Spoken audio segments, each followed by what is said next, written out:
On est dans un État qui ne pousse pas les talents. Toutes les personnes qui ont progressé à des niveaux élevés dans leur talent, l'État n'y est pour rien. Absolument rien. Les gars sont battus. C'est les self-made men. Oui, justement, ils partent là, ils s'entraînent, ils deviennent pris de nationalité, et puis ils émergent. L'État est content. Oh, c'est un Camerounais qui a gagné par Mais les gars, c'est pareil pour les artistes. C'est un problème de gouvernance. C'est un problème de gouvernance. La corruption dans ce pays est ancrée au point où, si on ne gère pas ça, on va seulement penser les plaies et puis on va se retrouver au même endroit. Donc, entre votre discours et les résultats, si on prend le cas de la dernière présidentielle, l'opposition a venu avec le même discours, ça ne marche pas, ça ne va pas, ils doivent partir. À la fin, le président Biya gagne quand même avec plus de 70%. Mais écoute, c'est sa cour constitutionnelle, c'est sa commission d'élection, c'est ses préfets, tous ces gens, il les a nommés. Vous pensez que ce n'est pas les votants?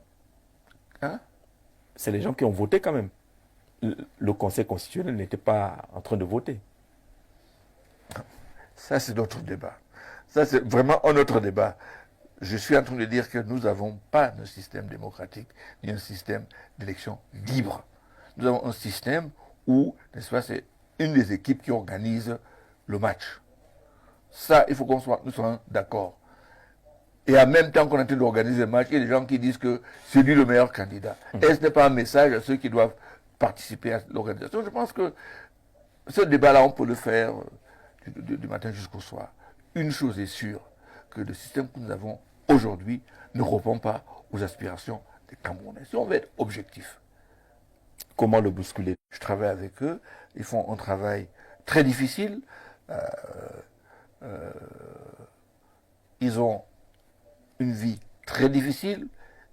Je ne sais pas entre eux et leur patron comment ça se passe, mais c'est très dur pour les médias. Ça, on ne peut pas discuter. Mais toujours est-il que la sortie dont vous parlez, c'est un élément de panique. Ce régime est en panique totale. Donc il faut chercher dans les partis politiques à en créer 50 factions dans tel groupe. Et moi, ça me rassure que le travail que nous faisons sur le terrain marche. Ils sont en pleine panique. Ils sont en pleine panique. Et sans douane. On peut dire que le papier qui est... Tout ça totalement exonéré. Exonéré. Des frais de douane. Oui, justement, on peut dire que les journaux et les papiers, print papers, ils faisaient les tours. Ils partent dans une région et ils posent des questions et ils demandent aux citoyens, il dit quoi?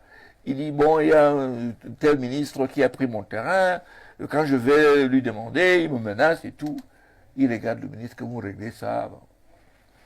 Quand le président part, il appelle le gars et dit que bon, le président est parti. Maintenant, c'est toi et moi qui restons, tu vas voir ce que tu vas voir. Seulement que 2 ans après, le président est revenu dans cette même région. Il a dit avant que je ne commence, il y avait un gars ici qui a un problème de terrain. Est-ce qu'il est dans la salle? Il dit, c'est moi. Il dit, qu'est-ce qui s'est passé? Il dit, voilà, même chose, le gars. Sur le champ, le ministre a été non seulement démis de ses fonctions, mais arrêté. Et arrêté. Donc, des personnes qui usent de leurs fonctions pour faire ce genre d'actes-là doivent être sanctionnées et publiquement sanctionnées. Pour que les autres... Publiquement? Oui. On dit celui-ci est sanctionné parce que. En attendant qu'il y ait d'autres sanctions disciplinaires. Il y a une autre chose qui concerne le foncier, les grandes villes. Je prendrai donc, qui ont une pression démographique. Ouais, je prendrai Bafoussam, je prendrai Douala, je prendrai Yaoundé, je prendrai même Bamène. Ce sont des villes qui ont une pression de par le fait de l'exode rural, c'est ça? Parce que les gens viennent.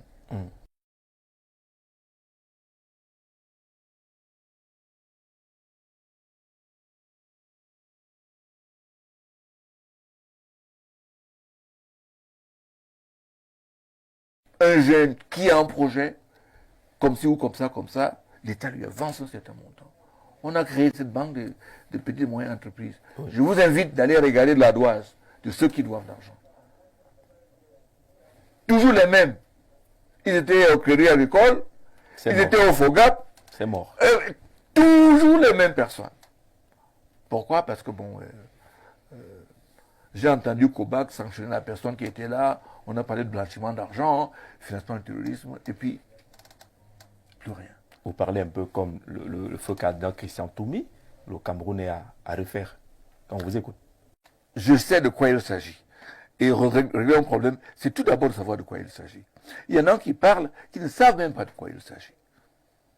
Ils ne savent même pas de quoi il s'agit. Je sais de quoi il s'agit. J'ai vécu dedans. J'étais dans la promotion quand il y a eu la réunification. Je sais de quoi il s'agit. Donc, dites-vous bien, cher ami, l'Assemblée nationale n'a jamais convoqué qui que ce soit. Dites-nous, qu'est-ce qui se passe au Nord-Ouest? Quels sont les problèmes? Grand débat, merci beaucoup. On m'a invité là-bas, j'ai écouté. Au grand dialogue. Au grand dialogue, excusez-moi. Le grand dialogue, ouais. J'y étais. Je n'avais pas droit à la parole. On vous a refusé la parole ou vous n'avez pas trouvé d'intérêt à prendre la parole? Mais écoute, il y avait une liste de gens qui nous donnaient la parole, déjà dressée. J'ai vu huer le sultan Bobo Joya, Dame Joya, je ne sais pas, c'est Bobo Joya. Je pense que c'est un faux problème. On va dialoguer avec qui, ce que dit l'État tout le temps. Mais une chose est sûre, l'État ne peut pas être à l'origine du problème, pense mener ce dialogue lui-même. Les Suisses ont essayé, les Canadiens ont essayé, et on connaît les résultats. Il faut que l'État se mette en cause. Je dirais même mieux. En 2009, la Commission africaine des droits des hommes et des peuples avait rendu une décision qu'ils appellent communication, où ils ont dit les anglophones du Cameroun sont marginalisés. Ils donnaient 6 mois à l'État de mettre en place un mécanisme. Cette décision a été entérinée par les chefs d'État de l'Union africaine. Donc c'est un problème qui est connu. Comment mettre en place? J'avais pensé que le forum des anciens chefs d'État de l'Afrique pouvait être un endroit. Mais il faut qu'on puisse se remettre en cause. On a l'impression que vous voulez remettre l'arbitrage ou la solution à l'étranger. Les Camerounais ne peuvent pas sortir de la situation. Non, je ne dis pas cela. Je dis que quand vous avez un litige, c'est toujours bien d'avoir une troisième personne. Pas parce qu'il mène, mais parce qu'il conseille. Il vous ramène tous vers un chemin objectif qui va arranger tout le monde. Mais on en est arrivé à un niveau où je ne sais pas s'il n'y a pas des gens qui profitent de ce conflit du côté économique. De deux côtés, on parle de kidnapping, on parle de tout ça. Ces gens-là, ils sortent d'où? Et si c'est ça la cause qui a été lancée? Le gouvernement parle de grands bandits. Oui, des grands bandits, mais les grands bandits, je pense qu'il y a des deux côtés. Hein. Ah oui, il faut aller voir les investissements par certaines personnes. Donc je pense qu'il faut... Cette crise nourrit certains. Ah, mais bien sûr. Même chose comme à l'extrême nord avec Boko Haram. Il y a des gens vraiment qui se font de l'argent là-dessus. Et ce n'est pas moi qui le dis, c'est les hommes de troupes qui se plaignent. Alors, en 2018, vous êtes candidat, et on peut considérer qu'à cette époque-là, la crise était plus forte, plus marquante, mais vous n'êtes pas allé au bout de cette candidature. Qu'est-ce qui nous indique qu'aujourd'hui, Maître Akeremouna, qui constate qu'il y a l'inertie et qu'on n'a pas trouvé de solution à la crise anglophone, est engagé à aller jusqu'au bout? Le fait qu'on s'est habitué à la crise ne veut pas dire qu'elle est moins forte qu'en 2018. C'est qu'on s'est habitué à ce qu'on tue des gens, qu'on décapite les autres, que les militaires soient tués. On s'est habitué à cela. On pense que ça n'existe plus. Et chaque fois qu'on va dire que dans 3 mois, ça va finir. On s'est habitué à cela. Ça ne veut pas dire que ce n'est pas pire qu'avant. Et je veux éviter de dire que ma candidature repose sur la crise anglophone. Mais que non! Mon engagement politique est basé sur l'amour que j'ai pour mon pays. Parce que je pense qu'il y a des solutions qui sont là, qui peuvent nous sortir de là où nous sommes. Je vais vous dire, mon chauffeur, il est en train de faire un doctorat. Mon gardien, qui vient d'avoir son 6e enfant, et il a un baccalauréat, il a l'université, il fait gestion. Mais c'est quoi? Ils sont particuliers, hein. Mais votre personnel est particulier. Oui, mais justement, parce que je suis sur quand je les vois, je dis, mais ces gens-là, c'est quoi leur avenir? Mais je pense qu'il faudrait... Il y a des gens vraiment qui sont totalement dans la souffrance. Et on passe le temps à utiliser des slogans, à bavarder. Puis il y a des gens qui souffrent dans leur chair. Je pense qu'il n'y a pas des... Mais maître, Ouais. c'est pas nouveau ce que vous êtes en train de dire.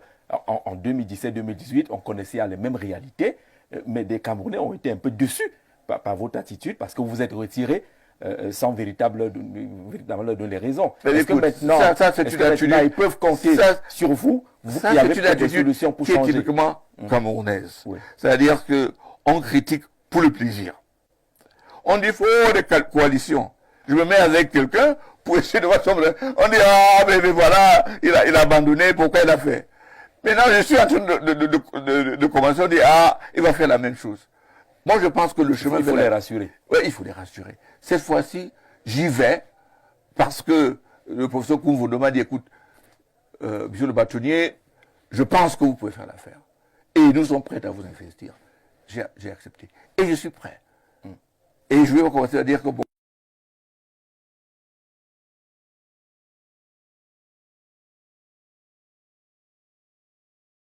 pas beaucoup. Qu'il n'y en a pas beaucoup. Donc, même si on veut pousser le débat très loin, je ne sais même pas si le président est en état même de se déclarer candidat, si on regarde les statuts de son parti et tous les règlements qui vont avec. Donc, on est dans une situation assez difficile. Donc, il faut laisser les gens s'exprimer. Il ne faut pas vouloir étouffer les autres. Nous sommes le seul pays, n'est-ce pas, où un ministère gère, n'est-ce pas, les affaires internes des partis politiques. C'est quand même assez curieux. Ouais. In fine, vous êtes quand même favorable à une candidature unique de l'opposition? Je suis favorable à une candidature unique, je n'en sais rien. Mais je suis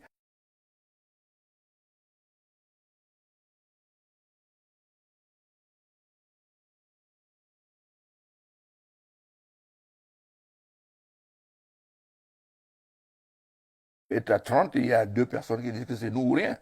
4 heures du matin. Il y a une queue qui commence devant cette ambassade qui fait presque 500 mètres. Des jeunes qui veulent partir. Si vous dirigez un pays et vous voyez des foules de Camerounais qui veulent partir, ceux qui sont arrêtés au nord du Cameroun, ceux qui meurent dans des bateaux, ceux qu'on arrête dans les forêts en Amérique latine, vous en serez fiers, vous? Non, je pense que vraiment... Vous pensez que vous pouvez être écouté par ces jeunes-là lorsque vous parlez de ceux qui sont là depuis des années, ils ont 70, 80 ans aujourd'hui, vous êtes candidat dans la même tranche d'âge, pensez qu'ils peuvent vous écouter? Mais tout ce que les jeunes veulent, c'est pas seulement parce qu'ils veulent un jeune, ils veulent de l'espoir. C'est ça qui fait continuer. Ceux qui partent, c'est parce qu'ils ont perdu incarner l'espoir. l'espoir, vous? Je pense qu'on peut mettre en place un système qui incarne l'espoir. C'est tout ce qu'il faut. Parce que c'est ça qui fait vivre. C'est ça qui fait... Les gens oublient, c'est ça.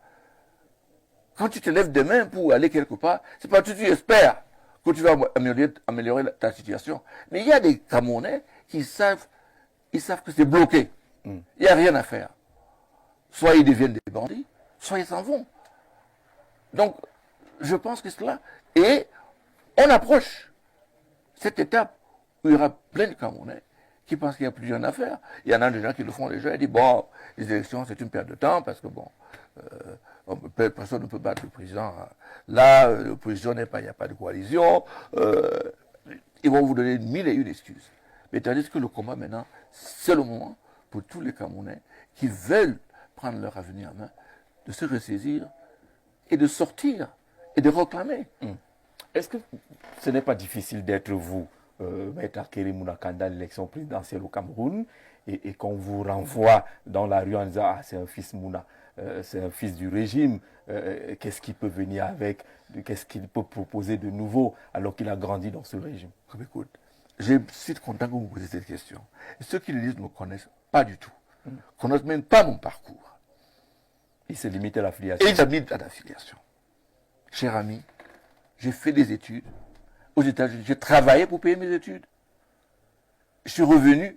Je n'ai jamais travaillé pour une institution étatique. Tous les galons que j'ai, si je peux les appeler ici, je les ai eus à l'étranger, à travers des élections. Vous savez, les autres pays n'ont pas de... Ils ont des coutumes qui limitent les mandats, comme les États-Unis en ont. cette limitation des mandats, c'est à cause de ça. C'est ça qui a engendré des coups d'État et autres. Je pense que les chefs d'État restent au pouvoir la plupart du temps, c'est parce qu'ils ont peur de ce qui va leur arriver s'ils quittent le pouvoir. J'ai fait 3 ans à Kinshasa, comme conseiller en gouvernance du président Tshisekedi. Mais j'ai vu cela, c'est un pays qui était en transition. J'ai vu ce que ça donne. La panique des actes qu'on a posés. Et au Cameroun, après 40 ans, il y a des gens, maintenant, je ne sais même pas s'ils dorment, parce qu'ils connaissent exactement ce qu'ils ont fait. Je prends que la petite affaire Glencore dont j'ai parlé. Ceux qui sont concernés, je pense qu'ils dorment. Je pense qu'il faut absolument que les gens apprennent à partir. Déclaration de biens, les évêques en ont parlé. Ça coûte quoi à qui? Des actes pour montrer que vraiment on est républicain, on veut se soumettre au jugement des citoyens, mais on n'a pas ça. Mais quelle lecture faites-vous sur la question anglophone? C'est un problème qui dure parce qu'on en fait une gestion politique. Je vais vous dire, en 72, quand Froundi se présente comme candidat à la présidence, il est anglophone, il est unilingue, il est dans la minorité, mais selon mes calculs, parce que j'étais chargé d'isoler les voix, je pense qu'il a gagné. En 72 donc, 92 donc, nous avions dépassé le problème d'anglophones et francophones. Parce que Froundi a été voté et par les anglophones et par les francophones.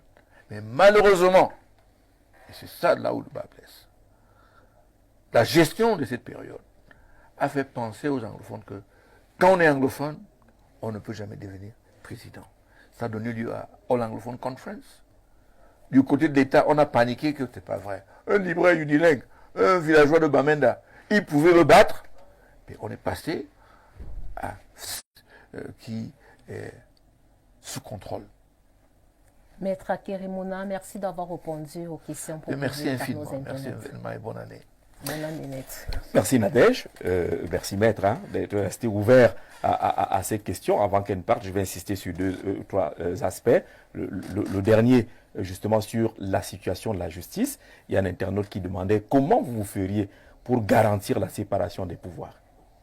Première chose, le président peut nommer, mais il ne pourra pas démettre. Il peut nommer le président de la Cour suprême, mais il ne peut pas le démettre. Pour une période durée ou bon, ben, écoute, moi je pense que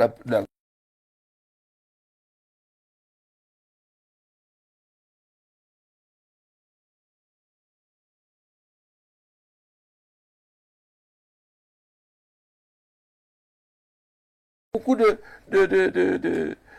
leviers qu'on peut utiliser contre eux. C'est pareil pour les enseignants, les professeurs et tout ça. Ça me désole qu'on a, même déjà pour les musiciens, on n'a pas de musiciens, on a quelques-uns, des artistes. Tu vois. Dans d'autres pays, les artistes sont le reflet de la société.